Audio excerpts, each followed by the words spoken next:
Hey y'all, Dr. Bilan Joseph here, and I'm the education enthusiast. If you are new to my channel, welcome. And if you are returning to my channel, welcome back.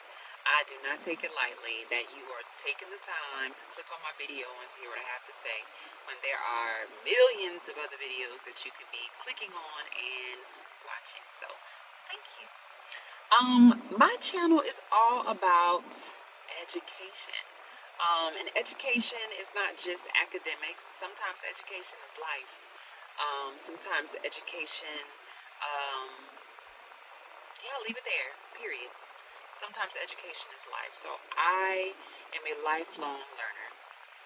I have more practically taught in the school system for 13 years. I guess I'm still a part of the school system. I teach on the collegiate level now. So I've done this now for about 17 years. And in my 17 years of being in the classroom, as a high school English teacher, as a middle school English teacher, as a fifth grade English teacher, as a reading teacher, I've learned a few things along the way about the classroom, about school culture and school environment, and about the policies and politics of school, of education. And I have dedicated my life, my professional life, to advocating for equitable, um, equitable academic experiences for every student. Because in the work that I've done, I've seen the inequities and I've seen the outcomes of those inequities. And so I have stood on the soapbox for a lot of years preaching that education is not equal, and it should be, so that every student throughout our nation is set up for success, because that only makes our nation greater and our nation stronger. But unfortunately, education, school systems, schools within school district systems are they are segregated and separated by money, by race, often, and that is to a disadvantage. That is to our disadvantage, I think, as a society. So I created this channel because I saw so many parents struggling, trying to figure out how to navigate the school system. I saw so many teachers struggling, trying to survive the school system. And I saw so many school leaders fizzle out because they were,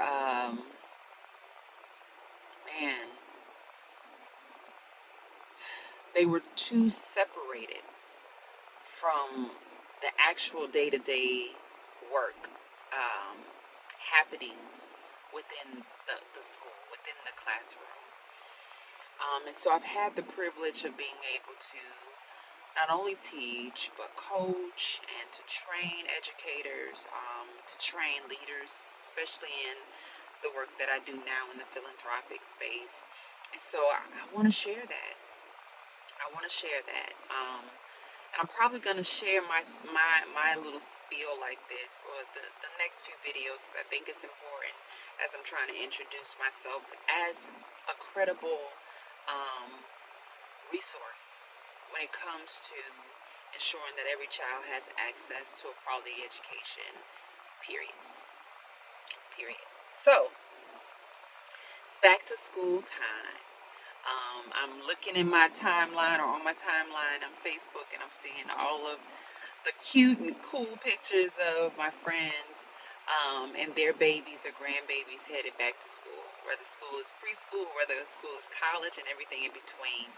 I'm watching all of the posts and all of the beautiful outfits and hairdos and backpacks and expressiveness of the parents that are so excited and so eager to kick these kids out of the house and send them to school because they've been eating up all their food and running up their electric bill.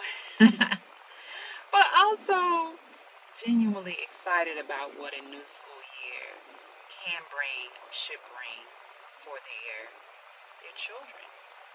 So with that in mind, at the beginning of every school year, I'm very intentional about building or starting the process of building a positive relationship with my kids' teachers as they're getting older in middle school, high school, and they have multiple teachers. It's not as easy to do as it was in elementary when there's one or two teachers, but still as important. So I wanted to share just a few tips that I have found that work for me in trying to build a healthy relationship, professional relationship with my child's teacher, and if nothing else, establishing a healthy line of communication between my child's teacher and myself, because we have to be partners in my child's success. Learning starts at home, but it continues at school. So as a result, all of us have to be on the same page. That teacher has now become a part of my child's village, and the village, they understand the assignment, pouring everything into this child to ensure that when they are grown, they can handle life and not just survive but thrive. So let's get into it. So the first thing seems really, really simple, but it is, I don't think, done enough. And you see the proof when I'm at certain schools and there's a parent-teacher night or an open house, and the parents don't show up. The teachers are there for hours and they're ready for the parents. They got all of their syllabi and their snacks and their spiel ready, and the parents don't show up. So there's clearly a breakdown between the parent and the teacher. I think this is one of the ways, not the only way, but one of the ways that we could start bridging that gap. So the first thing I like to do is to introduce myself to key staff persons, because these people are responsible for my child's success. So the principal, the assistant principal, my child's teacher or teachers, and the guidance counselor for my child. So in our state, and specifically in our school district, when your child is in middle school, or even in high school, there is an assistant principal or AP who is specifically assigned to that grade level or to that maybe magnet program or special program within the school that your child is a part of. They are going to be more engaged or involved or connected to your child's learning experience than the principal, because the principal is over the entire school. They're not going to be in the weeds. Sometimes principals are in the weeds, but that can get old quickly. You delegate for a reason. So you want to know who the principal is. You want them to know who you are, even if it's just a quick handshake. Hello, my name is, I'm the parent of X, Y, and Z. I just want you to see my face, know who I am, and know who belongs to me. Same thing with the assistant principal. Same thing with the teachers. In open houses, back to school nights are great opportunities to meet all of these people at one time. But if you can't do that for whatever reasons, maybe when you're picking the child up from school, maybe if they participate in a sport, there are a plethora of opportunities for you to just say, hey, I am, and this is. Guidance counselors, I think, are important to introduce yourself to, because guidance counselors, a lot of the times, are not just there for the child's mental health. 9 times out of 10, they don't even have time to deal with the child's mental health, because they're dealing with the scheduling, they're dealing with behavior, they're dealing with all of these other hats that they're responsible for wearing. So you want to get to know the guidance counselor, especially if we're having issues with the child's schedule. They need to be moved to another class. They don't have the classes that you know your child needs to take, or the track that they're on for graduation or for what they want to do professionally. Your guidance counselor is super important, so make sure you are introducing yourself to them. And that could be a quick email. All of these folks, you can shoot a quick email to them if coming to the school events just isn't something that you have the luxury of doing because maybe you're working, which many of us are. And I didn't think about it until now as I'm talking, but when I record this video, I'll drop a template in the description section that you can use for an email that you want to send to all of these folks, just to introduce yourself, just to help you out. So I hope you find it helpful. The second thing I do is schedule parent-teacher conferences. So different schools are set up differently. At my child's, my oldest baby, who's in high school, at her school, there's a key person that you go to schedule parent-teacher conferences. So I'll go to this person for that specific purpose. But you might be at a smaller school where you just go directly to the teacher. You shoot them an email, or maybe if you have some type of platform that your school uses. Our school system uses Focus, so you can go into Focus or whatever comparable platform, send your teacher an email or your child's teacher an email and request a parent-teacher conference. They might refer you to the guidance counselor to be able to do that. But however you need to do it, I recommend doing it. And it could be virtual. Most schools are set up with Teams or Zoom. It could be a phone call. Whatever is the most convenient thing or convenient way to meet with the teacher, do it. But meet with them. However you got to do it, get it done. Because again, you know your child better than anybody. The teacher or teachers only get a snapshot of your child. And a lot of students build really, really close relationships with their teachers over time. But that's not always the case. Sometimes the child might show up in that class as very reserved and very quiet and very shy. So they don't say much. They just have their head down, they do their work, and they keep it moving. But at home, that same child could be a motor mouth, have something to say about everything. Life of the party. If that teacher only sees this one version of that child, they're missing the totality of who this kid is. And so as a result, I think they're not going to be able to really pull stuff out of that kid, reach that student the way that they could if they had a complete picture of who they are. Even if it's a part of their story. Like, some students, over time, I would learn, and it might not be in their records, might not have spoken to the guidance counselor. So there might have been some kind of tragedy that happened in my student's life as the teacher, and as a result, that student has showed up in my classroom and has cut up. And it's at that point very easy to be like, ooh, you are a problem, let me get you out of my class, without having the context of this child might be suffering from PTSD. This child might be suffering from grief.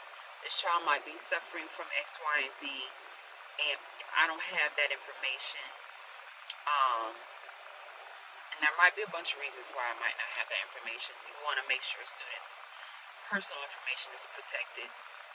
But if there's information that could be helpful to the teacher to understand who's sitting in your classroom and why they might be showing up the way they're showing up, that equips the teacher with more tools to be able to reach that student. And I think you can't teach a student well if you don't reach a student. And I think you can't reach a student if you can't relate to the student or if they can't relate to you. So schedule those parent-teacher conferences. And when you're having that conference, Consider anything that the teacher should know about your child. So I just alluded to that.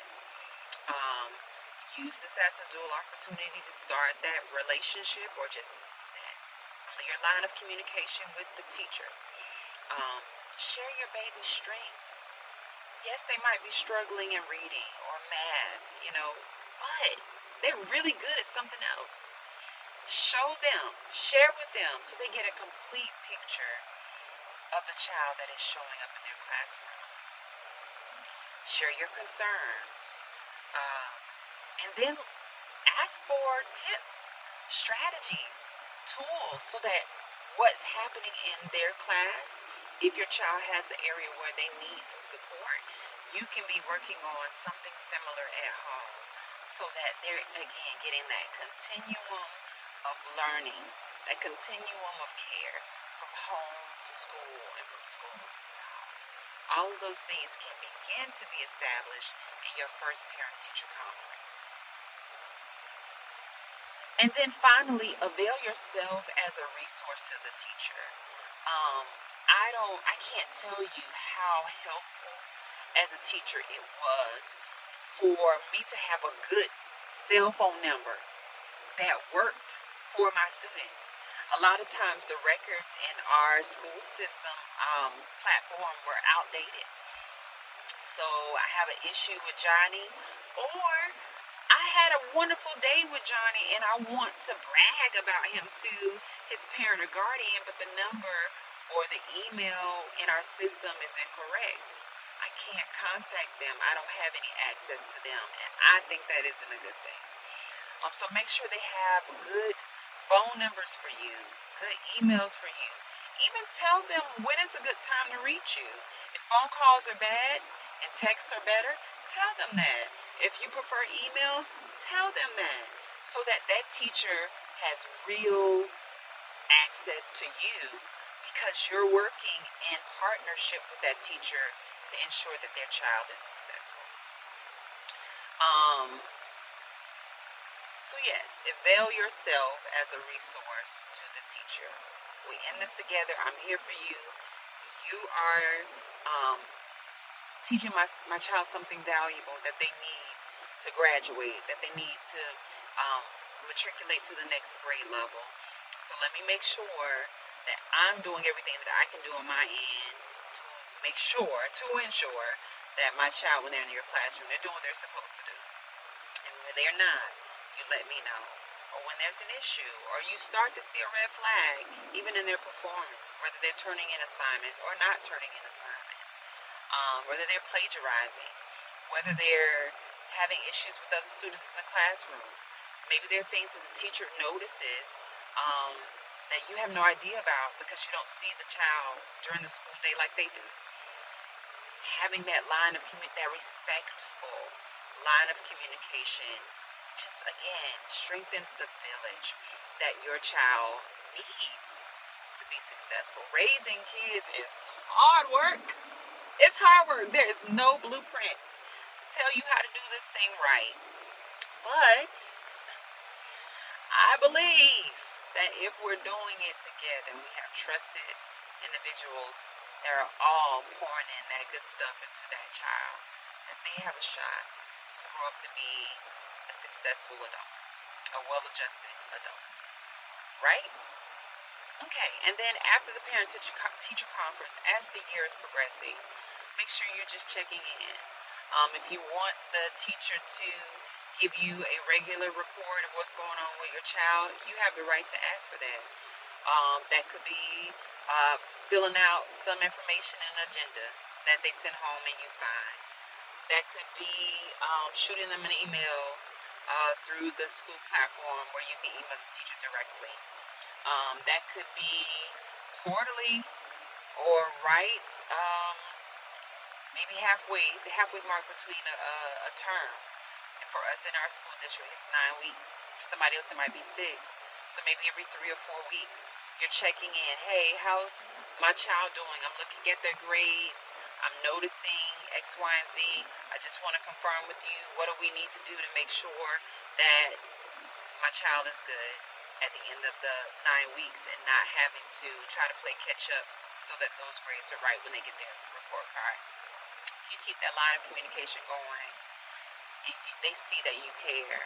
That matters. They see that you're a support system, you're a resource. That matters. And they'll reciprocate. Now, you have some teachers that are real jerks, and they probably should have left the profession a long time ago. But most teachers aren't. They really are there because they care about your kid. They want them to be successful, and they're willing to do the work to help your child be successful. So that's it. That's it. These are things that I do at the beginning of every school year. Is it exhausting or can it be a lot? Yes. But it's one of those situations that you put the work in early so that it's much easier going. It's much more easier down the line. Case in point, teachers, I'll speak for myself. When I had a student who never turned in their homework, never studied for tests, failing,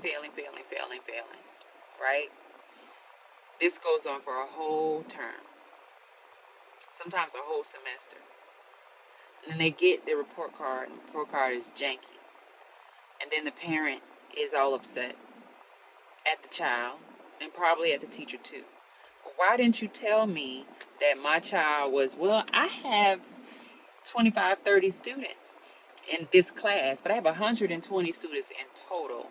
I cannot track down every child's parent to tell them that little Johnny is off to a rocky start. I could, but I can't do that consistently, right?